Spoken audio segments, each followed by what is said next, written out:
안녕하세요, 사랑하는 유튜브 시청자 여러분. 오늘도 나머지 가볼 곳을 하기에 앞서서 액티비티를 먼저 소개하고 진행해 보겠습니다. 은근히 하와이에 고래를 보러 가는 사람들이 있더라고요. 배를 타고 나가서 흑등고래나 돌고래를 구경하는 보트 크루즈가 있는데, 매년 11월에서 5월 사이에 전 세계 3분의 2 정도의 흑등고래들이 새끼를 낳고 기르기 위해 하와이에 들른다고 합니다. 1월부터 3월까지가 피크 시즌인데 특히 2월을 추천드리고, 개인적으로는 허탕칠 가능성 때문에 비추긴 한데 알래스카까지나 가야 볼 수 있는 녀석들이니까 흑등고래 꽂히신 분이라면 가보시는 것도 괜찮을 것 같습니다. 기본적으로 다이빙이든 스노클링이든 크루즈든 배를 타는 액티비티는 그 전에 멀미약을 드시고 식사 등도 조절하시는 것을 조언드립니다.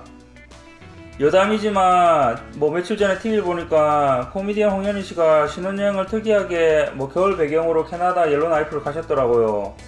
옐로나이프는 진짜 깡촌 중에 깡촌인데 순전히 오로라 보러 가는 곳이라고 할 수 있는데, 특히 일본에서 관광객들이 비행기를 타고 오로라 보려고 많이 오시는데 그게 또 날씨가 허락하지 않으면 일주일이든 이주일이든 오로라 구경도 못하고 호텔에만 계시다가 돌아가는 경우도 있더라고요.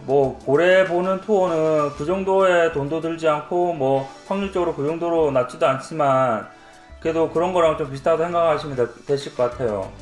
그냥 고래가 아니라 기름 전환이나 바람 쐬려고 크루즈를 타고 싶으신 분들은 와이키키나 다이아몬드 헤드 앞바다를 거니는 그런 보트 크루즈를 추천드리고, 보통 이런 액티비티는 홈피에서 예약하는 게 가장 싼 편이고 또 잘 알아보시고 호구되지 마시고 예약하시길 바랍니다.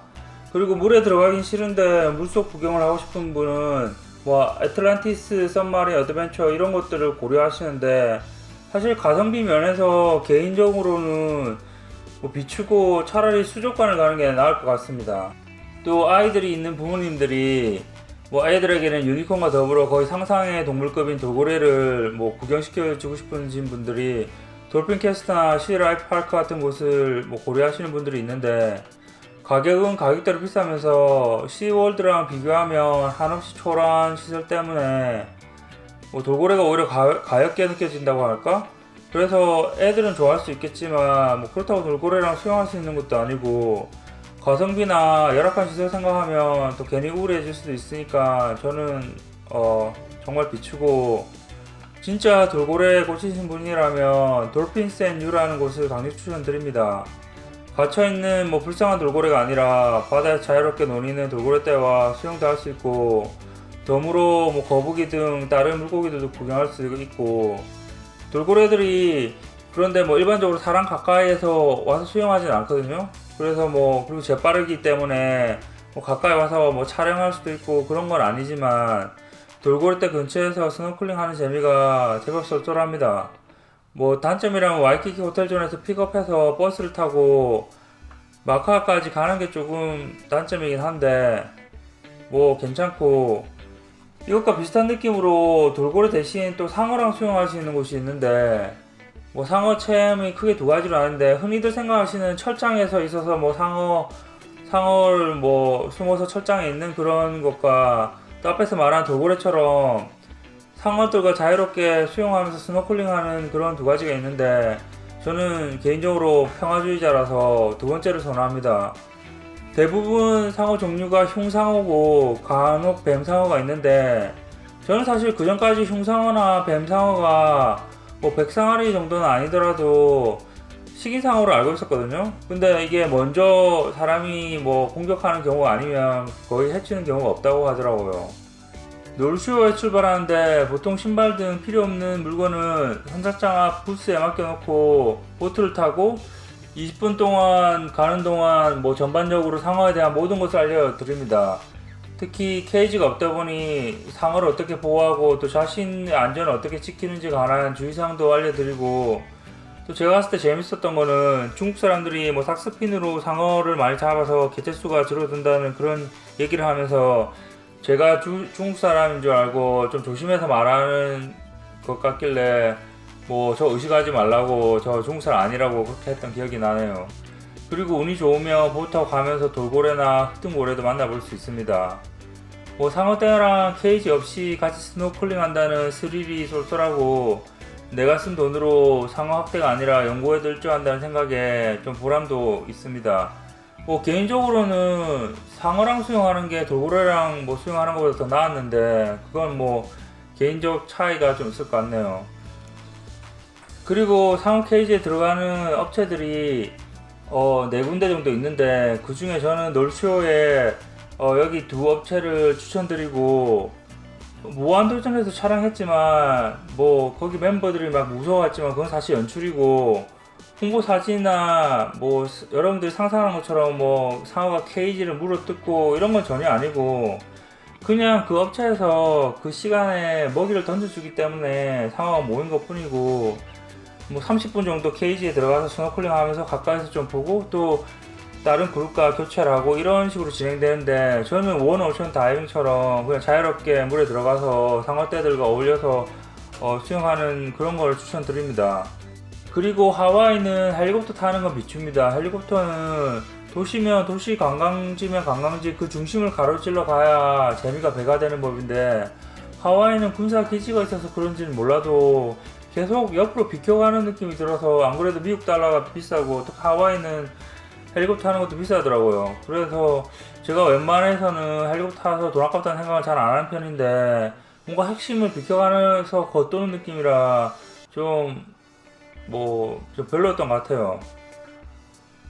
그런데 어느 여행이나 마찬가지겠지만 날씨가 제일 중요하고 특히 뭐 수영 같은 걸 많이 하는 액티비티가 많은 하와이 그런 여건상 수온도 상당히 중요하기 때문에 뭐 상어든 고래든 돌고래든 거북이든 그런 게 중요한 게 아니라 이런 액티비티는 기본적으로 미리 예약하고 가기 때문에 그날 날씨 컨디션에 따라서 뭐 좋은 추억이 될지 또 그런 동물들을 만날 확률도 100% 보장되진 않았기 때문에 그런 거에 대해서 뭐 좋은 추억이 될지 차악의 기억이 될지 가릴 수 있다는 점을 염두에 두고 미리 예약하시는 것이 좋을 것 같습니다.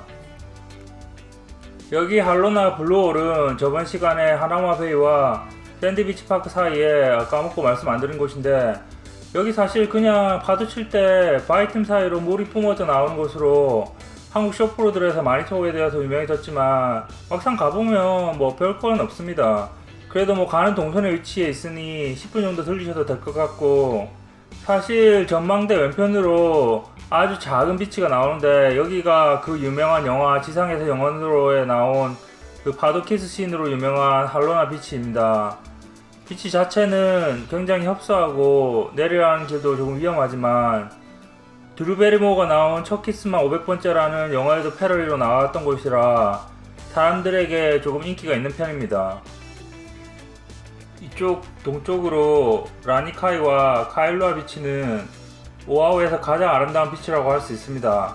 이름은 다르지만 뭐 같은 라인에 이쪽으로 쭉 있는 비치라고 생각하시면 되고 라니카이 비치가 평은 더 좋지만 주차하기는 카일로아가 좀 더 좋아서 저는 뭐 카일로아를 선호합니다만 뭐 주차는 여기랑 이쪽 두 군데 할 수 있는데 여기는 말이 필요 없이 아름다운 비치고 밑에 이쪽에서 위에 이쪽으로 쭉 이어져 있습니다만 아래쪽이 좀 더 번화하고 위로 갈수록 좀 더 조용한 변두리 느낌이 납니다. 하와이뿐만 아니라 어디에 내놔도 괜찮은 해변이지만 바람이 많이 불고 기후변화가 좀 심한 게 좀 아쉬운 점이 있습니다. 사실 와이키키 비치에서 카일로아로 가는 길은 크게 두 가지가 있습니다. 저번 시간부터 저는 남동쪽 해안으로 뷰가 좋은 그쪽으로 돌아서 올라가는 쪽으로 설명해 드리고 있는데 사실 시간으로는 중간을 가로질러서 가는 게 더 빨리 갈 수도 있습니다. 그리고 중간으로 가게 된다면 이렇게 세 가지 가볼 만한 곳이 있는데 그것을 설명해 드리겠습니다. 와이키키에서 카일로아로 이쪽 방향으로 가시게 되면 바로 위에 탄탈루스 전망대가 있는데 여기는 뭐 와이키키랑 가까운 곳이라 다음 시간에 자세히 설명해 드리기로 하고 이쪽으로 라인으로 가면 세 군데 들릴 곳이 있는데 첫 번째가 마노아 폭포라고 여긴 진짜 사진 한 장 찍기 좋고 트레일 입구 바로 옆에 유료 주차장이 있어서 그냥 간단하게 차 주차하시고 트레일을 따라서 조금만 가시면 바로 폭포가 나오는데 사실 여기서 수영하시는 분들도 계시긴 한데 물이 굉장히 차갑습니다. 그리고 여기 마누아 폭포랑 비슷한 곳이 또 위쪽에 하마마 폭포라고 있는데 여긴 좀 더 내륙 쪽이라 접근성이 떨어지고 좀 위치도 애매한 관계로 좀 덜 알려진 곳이긴 한데 폭포 아우라 자체가 마누아가 좀 더 낫고 위치도 좋아서 저는 둘 중에 뭐 둘 다 가실 필요는 없을 것 같고 마누아 폭포 정도는 뭐 동선에 있으면 가보시기를 추천드립니다. 두 번째 장소는 여기 누아누팔리 전망대인데 여기가 나름 역사적으로 좀 유명한 곳인데 원래 하와이의 섬들마다 부족이 달랐는데 1795년에 그 하와이 섬 출신의 그 후에 하와이 모든 섬을 통일하고 초대 왕이 된 카메하메하 왕이 만여 명의 군사를 이끌고 마우이를 점령하고 마우이를 차지한 다음에 오아후에 상륙을 합니다. 그때 오아후를 지키고 있던 부족의 전사들과의 싸움이 벌어지는데 아무래도 수적인 열세로 밀리다 보니까 이 오아후 지키던 전사들이 누아누팔리 단키스까지 후퇴하던 중에 400명 정도가 그 전투에서 죽게 됩니다. 대부분이 누아누팔리 절벽에서 떨어져 죽었다는 그런 전설로 유명한 곳이고 전망대 주차비가 3불이고 나름 뭐 전망도 괜찮지만 하와이에 이 정도 전망을 볼 수 있는 곳은 널렸기 때문에 뭐 그렇게 꼭 가봐야 할 곳은 아닙니다. 마지막 장소는 여기 올로마나 새 봉우리 트레일인데 제 개인적으로 탄탈루스 전망대와 함께 가장 전망이 아름다운 곳이라고 생각합니다. 여기가 바로 하와이의 히든잼이라고 가장 숨겨진 명소라고 생각하고 저번 시간에 코코 트레일이 난이도가 가장 높다고 했는데 그건 체력적인 난이도를 얘기한 것이었고 아마 올로마나 새 봉우리 트레일이 가장 위험한 곳일 겁니다.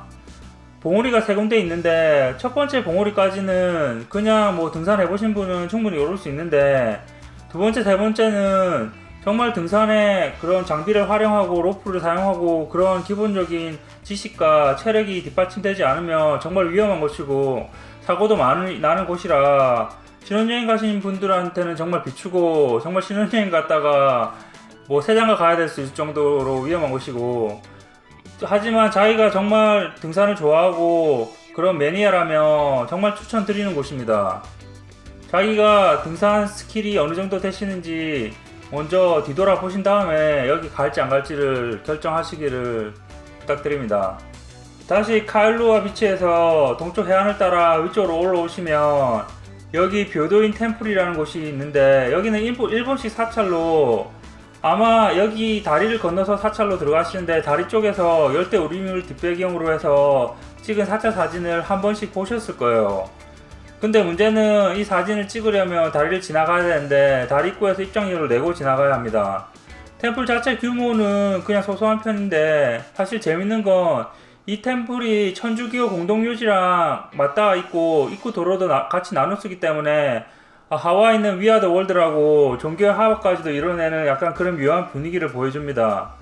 특히 큰 길에서 들어오는 도로에 무릉도원 같이 몽롱하게 구름이 쌓인 산꼭대기를 배경으로 사진 찍는 걸로도 유명한 장소인데 사진이나 종교에 별 관심이 없으면 그냥 건너뛰는 것도 상관없습니다만 주요 포인트를 가시는 길에 있어서 여유가 되신다면 여기 잠시 들려서 뭐 사진도 찍으시고 약간 묘한 분위기에서 힐링도 받으시는 걸 추천드립니다.